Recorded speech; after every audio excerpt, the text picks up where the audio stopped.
แบลลี่ชาแนลช่องนี้หมีอยากเล่า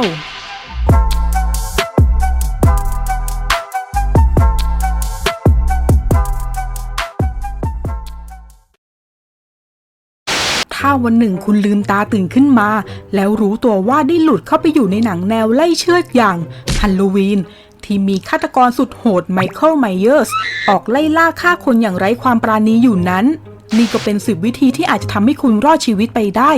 ซึ่งวิธีไหนที่มีประโยชน์สามารถนำไปประยุกต์ใช้ในชีวิตจริงก็จดจำและนำไปใช้ได้นะคะ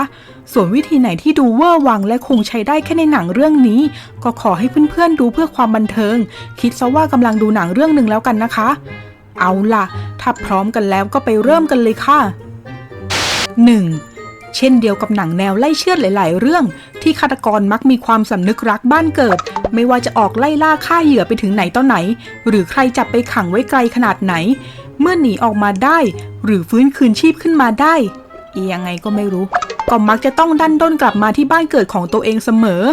ไมเคิลไมเยอร์สเองก็เหมือนกัน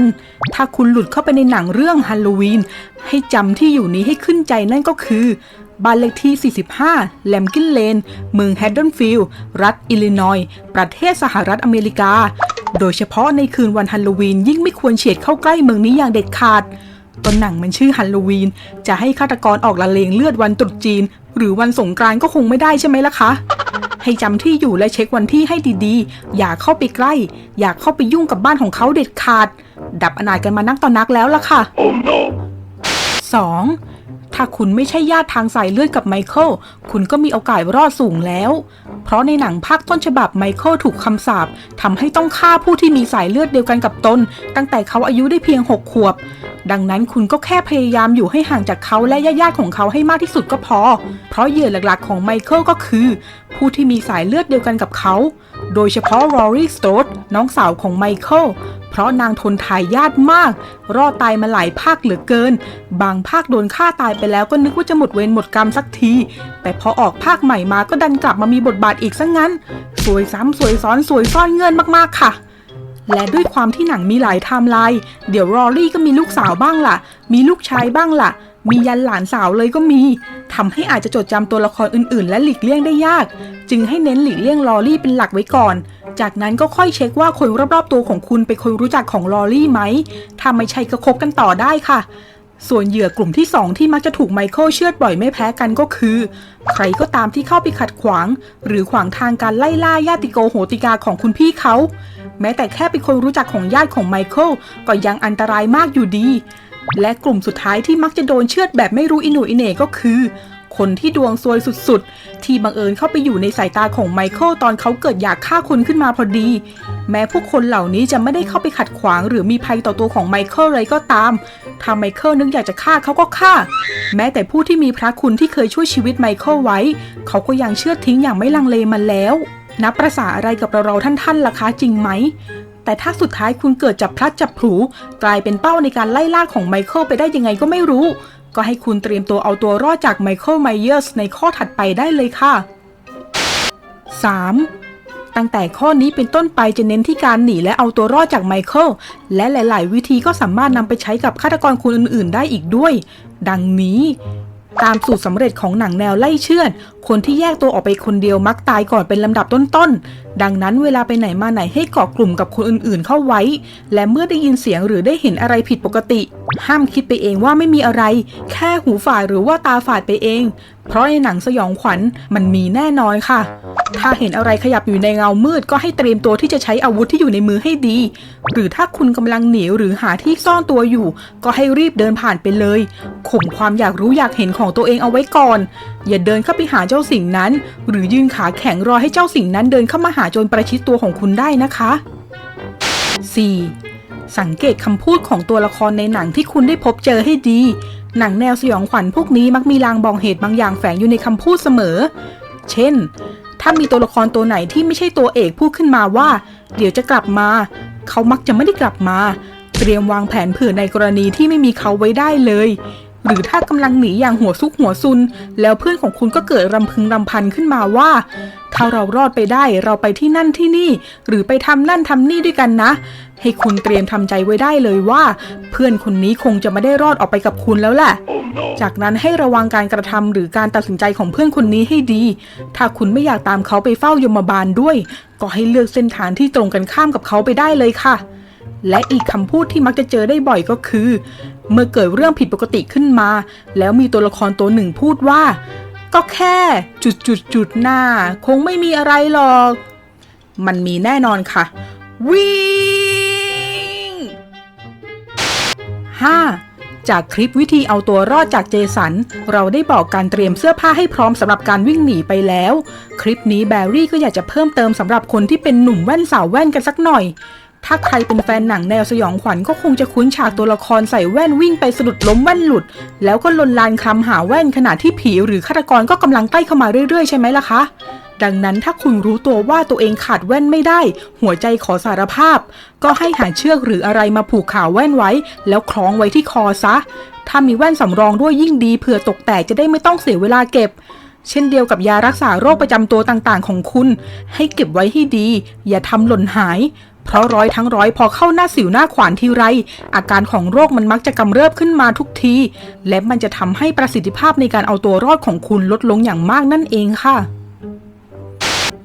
6. ถ้าคุณกำลังอยู่ในหนังสยองขวัญแล้วต้องวิ่งหนีอยู่ในอาคารบ้านเรือนอย่าวิ่งหนีขึ้นไปข้างบนเพราะมันจะไม่เหลือที่ไหนให้คุณไปต่อได้อีกนอกจากว่าคุณจะบินได้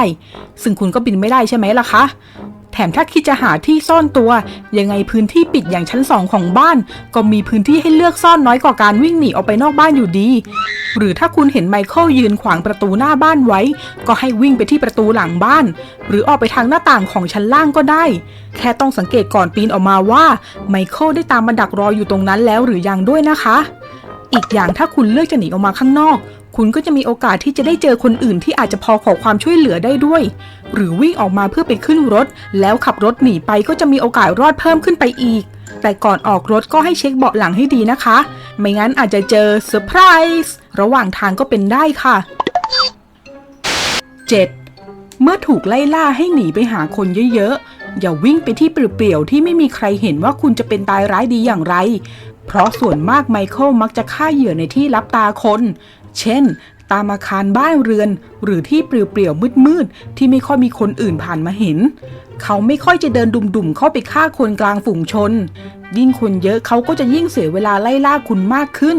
แต่ก็อย่าวิ่งเข้าไปในที่ที่มีเสียงดังมากๆอย่างเช่นพวกปาร์ตี้หรืองานดนตรีต่างๆเพราะไมเคิลก็สามารถอาศัยเสียงดังๆและความวุ่นวายในงานปาร์ตี้เชือดคุณได้เช่นกันและถ้าคุณโชคดีวิ่งหนีไปเจอตำรวจหรือกลุ่มคนที่มีอาวุธครบมือก็ยิ่งมีโอกาสที่จะรั้งไมเคิลไว้ได้นานมากขึ้นหรือเผลอๆถ้ามีการปะทะกันก็อาจจะทำให้ไมเคิลบาดเจ็บจนต้องล่าถอยไปตั้งหลักก่อนเลยก็เป็นได้ 8. ระหว่างวิ่งหนีถ้าสะดุดล้มให้รีบลุกแล้ววิ่งต่อทันทีเพราะการที่คุณล้มแล้วไม่ยอมลุกแต่กลับพยายามคลานหนีไมเคิลด้วยความลนลานพร้อมกับบทพูดยอดนิยมอย่างไม่นะอย่าเข้ามานะอย่าเข้ามาไม่ไมเคิลเขาไม่มีทางอยู่ที่คุณหรอกค่ะ